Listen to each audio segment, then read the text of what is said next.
ناظرین، یہ ہے نٹی فٹی کیو، جو دنیا کے سب سے خطرناک کیوز میں سے ایک ہے۔ اس کیو کی چوڑائی صرف 30 انچز ہے اور اس کے باوجود اس کیو میں کیونگ کرنا اپنے موت کو دعوت دینے کے برابر ہے۔ کچھ ایسا ہی کیا جان جونز نے۔ یہ نٹی فٹی کیو کے اس پارٹ میں جا کر الٹا پس گیا جہاں آج تک کوئی نہیں گیا تھا۔ اب یہاں سے نہ ہی وہ آگے جا سکتا تھا اور نہ ہی پیچھے۔ اس کی یہ چھوٹی غلطی اس کی سب سے بڑی بے وقوفی اس وقت بن گئی جب یہ نٹی فٹی کیو میں پورے 27 گھنٹے الٹا پھنس کر اس نے پورے نٹی فٹی کو اپنا ہی قبر بنا لیا، جو اس کی زندگی کا سب سے مشکل وقت تھا۔ اس کیو میں اس کے ساتھ اور بھی بہت کچھ ایسا ہوا جو ہم مان ہی نہیں سکتے۔ ناظرین، یہ کہانی ہے نٹی فٹی کیو کی، جس کو 1960 میں گرین ڈالی نے ڈسکور کیا تھا۔ گرین ڈالی ایک لوکل ایکسپلورر تھا، یہ یوٹا کے آس پاس کیوز کو ایکسپلور کرتا، اور نٹی فٹی کیو کو بھی اسی نے ڈسکور کیا تھا۔ نٹی فٹی بہت جلد لوگوں کے بیچ میں مشہور ہوا اور ہزاروں کی تعداد میں لوگ آ کر اس نٹی فٹی میں کیونگ کرنے لگے۔ اس کے اتنا مشہور ہونے کی وجہ اس کی نیرو اور ٹوسٹنگ ٹنلز تھی۔ یہ ٹنلز اتنے ٹائٹ اور نیرو تھے کہ یہاں کیور کو پیٹ کے بل رینگ کر گزرنا پڑتا تھا۔ ہر سال 5000 کیورز نٹی فٹی کو ایکسپلور کرنے آتے، بٹ بہت سارے کیورز اپنے آپ کو ایسا انجرڈ کرتے کہ جن کو بچانے کے لیے پھر ریسکیو ٹیم کو آنا پڑتا۔ 2004 تک نٹی فٹی میں ہر دن ریسکیو آپریشن ہوتا تھا۔ ان سب کو دیکھ کر آخرکار گورنمنٹ نے ان لوگوں کی سیفٹی کے لیے 2004 میں اس کیو کو بند کر دیا۔ یہ نیوز سن کر بہت سارے لوگ پروٹیسٹ کرنے لگے اور نٹی فٹی کو دوبارہ کھولنے کے لیے گورنمنٹ کو تنگ کرنے لگے۔ آخرکار گورنمنٹ نے تنگ آ کر نٹی فٹی کو دوبارہ 2005 میں پبلک کے لیے کھولا، لیکن اس بار کچھ ریسٹرکشنز لگا کر۔ پہلا یہ کہ نٹی فٹی میں صرف پروفیشنل کیور ہی جا سکتے ہیں۔ دوسرا یہ کہ نٹی فٹی کو ایکسپلور کرنے کے لیے آپ کو 21 دن پہلے پرمٹ کے لیے اپلائی کرنا پڑتا ہے۔ جان جونز اور اس کے بھائی نے بھی پرمٹ کے لیے اپلائی کیا اور خوشی خوشی 24 نومبر 2009 کو رات کے 8 بجے جان جونز اپنے گروپ کے ساتھ نٹی فٹی کیو میں انٹر کرتا ہے۔ کیو میں انٹر کرنے کے 1 گھنٹے تک سب کچھ ٹھیک تھا اور اس 1 گھنٹے میں جان جونز نے نٹی فٹی کی سب سے لمبی کیوٹی بگ سلائڈ کو بھی ایکسپلور کیا، اور اب ان کو یہاں اس کیو کی سب سے خطرناک اور مشکل حصے کا سامنا کرنا ہوگا، برتھ کینال، جو مصیبتوں کو جنم دیتا ہے اور کیورز کو مشکل میں ڈال دیتا ہے۔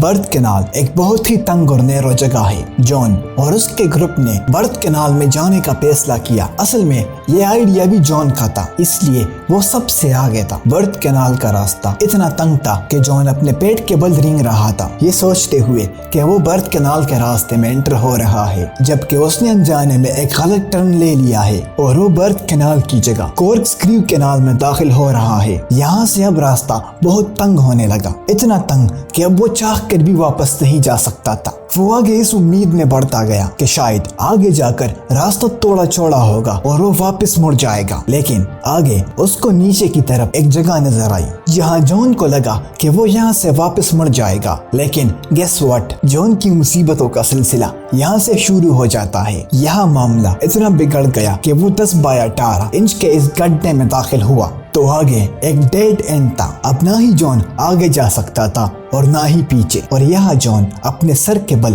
اس گڈھے میں الٹا پس چکا ہے اور جگہ اتنی تنگ تھی کہ اس کے ہاتھ باڈی میں دب رہے تھے۔ جان نے یہاں سے خود کو نکالنے کی بہت کوششیں کی، لیکن وہ ایک بار بھی کامیاب نہیں ہوا، بلکہ الٹا اس نے سچویشن کو مزید بگاڑ دیا۔ جان نے اپنے بھائی کو انفارم کیا کہ وہ اس گڈھے میں پس چکا ہے۔ جان کے بھائی نے کیو سے باہر نکل کر ایمرجنسی ٹیم کو انفارم کیا۔ 3 گھنٹوں بعد شوزی مٹولا، وہ پہلی لیڈی تھی جس نے 2 گھنٹوں تک جان کو باہر نکالنے کی بھرپور کوشش کی، لیکن جان ایک ایسی جگہ پھنس چکا تھا جہاں سے بچ نکلنا لگ بھگ امپاسبل تھا۔ آخر سوزی بھی تک ہار کر کیب سے باہر نکل گئی اور دیکھتے ہی دیکھتے ریسکیو ٹیم کے 30 ممبر جان کو بچانے کے لیے آ چکے تھے اور وہ سارے جان کو باہر نکالنے کے لیے کوئی آئیڈیا سوچ رہے تھے۔ انہوں نے بہت سارے آئیڈیاز سوچے، لیکن آخرکار انہوں نے رسی اور پلی کو یوز کرنے کا فیصلہ کیا، جس کو جان کی ٹانگوں پر باندھ کر کھینچا جائے گا۔ اس ریسکیو ٹیم میں ایک ڈاکٹر بھی موجود تھا جس نے لگے ہاتھ معاملے کو اور بگاڑ دیا، یہ کہہ کر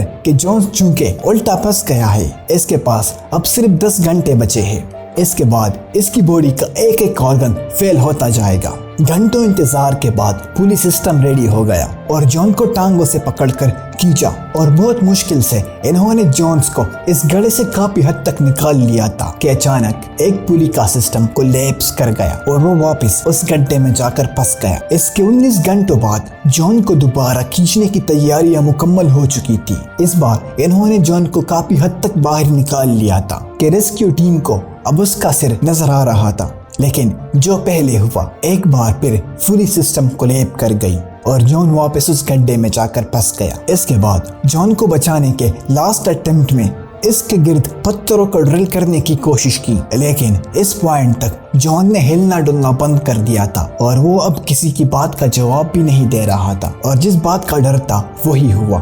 جون کو 25 نومبر 2009 کو رات کے 11:50 پر مردہ قرار دیا اور جون کی باڈی کو اس نٹی فٹی کیو میں ہمیشہ کے لیے چھوڑ دیا، اور اس پورے نٹی فٹی کیو کو پرماننٹلی بند کر کے اسے جون کا قبر ڈکلیئر کر دیا گیا۔ امید ہے ڈیکوڈر آف مسٹریز کی یہ ویڈیو آپ کو بہت پسند آئی ہوگی۔ ویڈیو کو لائک، شیئر اور سبسکرائب کر کے ہمیں اپنا پیار دینا نہ بھولیے گا۔ تب تک کے لیے اللہ حافظ۔